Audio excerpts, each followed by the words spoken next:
Yes, yes, people, we are back with another one. KGX to the Z TV. Big up everybody for checking in. Um, Take number two on this. First one didn't go, which I know content creators, which I won't call myself a content creator by any means, but technically I do create content.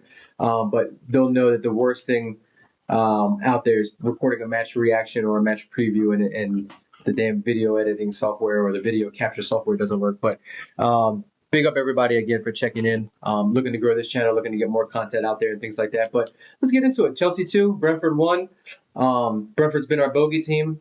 We've we haven't beaten them in three. In the last three, they did the double over us last year. I think we were winless, or maybe one win in six versus them. They slapped us up a couple years ago, 4-1 at the bridge with Christian Eriksen during our banter period, when we were at the lowest. I think sitting at 12th around that time. But um, yeah, good performance overall, right? Deserved performance. I know you don't deserve anything in this particular sport or any sport when it comes to fairness and things like that. But we were the better team for 90% of this match, 95% of this match.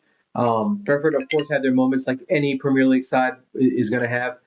They've got good quality. They've got a really, really good manager in Thomas Frank, which I'll be honest with you, how he's still at Brentford and how he hasn't gotten a look at a bigger squad is up to me, because I remember even watching him back in the Championship when they had Birama, when they had Ollie Watkins, they had Rico Henry still at the time, and they were a really good side then, really well set up. And ever since they've been in the Premier League, they've been a good team. And this year they're sitting ninth, most goals scored in the league. I know their away form has been a little stinky or very stinky, but they put some big teams under their in the win column for them. So going into this one, I knew it was going to be tough, and we went out there and we delivered. And unfortunately, we were facing a little bit of a, not want to say injury crisis, but we were facing some injuries that we hadn't really expected going into this one. Right, coming back from Astana, where we used mostly kids, we were expecting almost a nearly fully fit squad, minus Reese, minus Fofana, but we got the news that Badia Shield had hurt in training. Lavia and Felix were out, although their injuries don't seem to be long term. And then Mudrik's still ill, and then of course Neto's suspended. So we had to go with Sanchez in goal. Right back was Gusto. Right side center back was Tosin, who would come in. So Tosin played 2 matches in a row because he did travel to Kazakhstan. Left side of center back was Colwell, of course, and then left back, of course, was Cucurella. Midfield was a double pivot of Enzo and Caicedo. Cole Palmer in the 10. Sancho out left, Madueke out right, and then Nico up top. And looking at it and going through the match, we were on them from the beginning. We were dominating possession.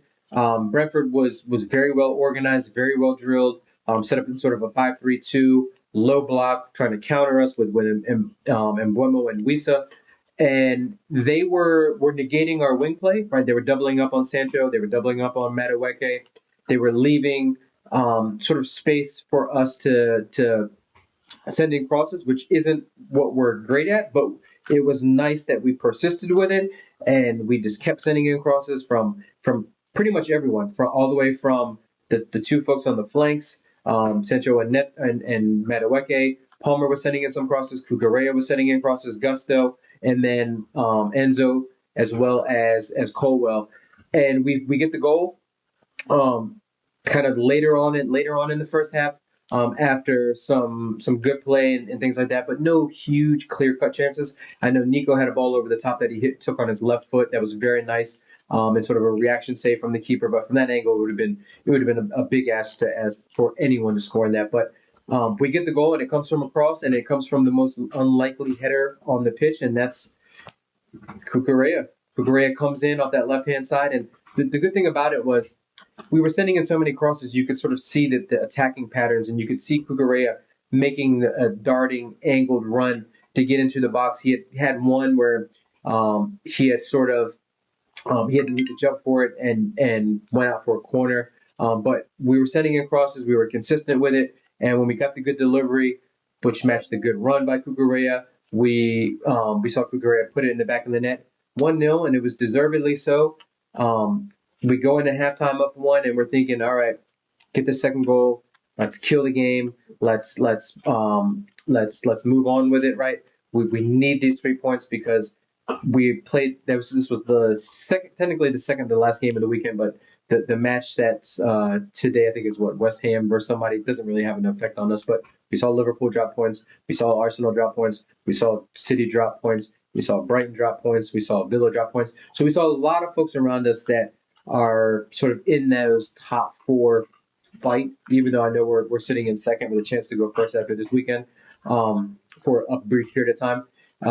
It was nice that we capitalized and we wanted to get that second goal and we pushed for it and we pushed for it. We had some opportunities, but ultimately it came down and Nico, who's been on form and was catching, I know he was catching a little bit of slack and a little bit of heat after, the scenes of him sitting on the bench in the Tottenham game with his head down.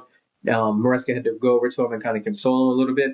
But, Maresca kind of said, and even Nico was, kind of alluded to, it wasn't an attitude issue. It was just he was disappointed that he didn't do more to help the team win when he knew he could have played better. And he definitely could have in that Spurs match. But he was active today. He had about 2 or 3 good opportunities. And then when he finally got his chance, he bagged his goal. Most open play goals since the start of last season. So big up Nico and all those folks that want to still sully his name and talk down on him like, he's not an improving young center forward.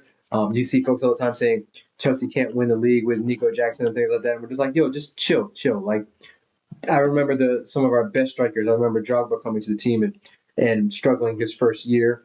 Us trying to replace him pretty much every year and bringing in competition and things like that. And Nico's overall game is very solid. And if you're ranking the list of strikers, both if you're looking at informed strikers in the Premier League, he's probably up there 1 or 2 right now. I know Isak bagged a couple of goals this weekend. Duran's been on fire lately. Watkins been around there. Erling Haaland's form's kind of dropped off, but he's up there in those conversations, which is very nice to see. And his overall game is there. His link-up plays there. He makes the runs. He's got pace. He can pass. He's not very selfish. And he fights. He competes. He tracks back and things like that. So no problems with Nico at all when it comes to him leading our line and gets his goal. Takes another Enzo assist. I think that's like 3 goals and 7 assists in his last 7 or 10 matches, even though I know some of that's been inflated by the Conference League. But he gets his goal, and it's 2-0. It's comfortable. And then ultimately, we get caught in transition. We give the ball away. Caicedo gets crowded out. They play a nice little 1-2 in their half, and then they're off. And then Mbeumo's off. We had a chance, I thought, to sort of take him down, maybe just get a yellow and just kind of see the game out. But we didn't. He beat Colwell. He beat Tosin, and then ultimately he beats what gets a 1-on-1. And I don't care who the keeper is. 1-on-1s with Premier League attackers, especially of Mbeumo's quality, the onus is on the attacker to bag it, and he did. But he took it very well. And there was a few nervy moments down the end, like it always is when a team is pushing for that equalizing goal. But we saw it through. Which is something that we need to get better at, right? We should have probably put this game to bed. It should have probably been 3-0, maybe ended 3-1 with that last goal. And that's one of the things that we've got to get better at, and we will, because we're a young squad. We're learning how to win. A lot of these kids haven't had the expectation that comes along with wearing the Chelsea shirt and the Chelsea badge. So big up to a lot of players for this one, right? Sanchez was very good in goal. Cucurella was incredible, even though his post-match shenanigans got him suspended for the Everton game, so that's going to be a big miss. Probably see Vega in that one. Probably see Cucurella in the Shamrock match in the Conference League on Thursday. Caicedo, man of the match, just everywhere, just cleaning up things. Just had a really just everything that you want from a destroyer or a sort of a 6. He was excellent. So he played well. Sancho and Madueke were sort of shut down, didn't get too many opportunities in there, but they were dangerous, especially Madueke. Madueke was more dangerous, even though he was a little bit wasteful. But Sancho was very good in ball retention, very good at advancing the lines.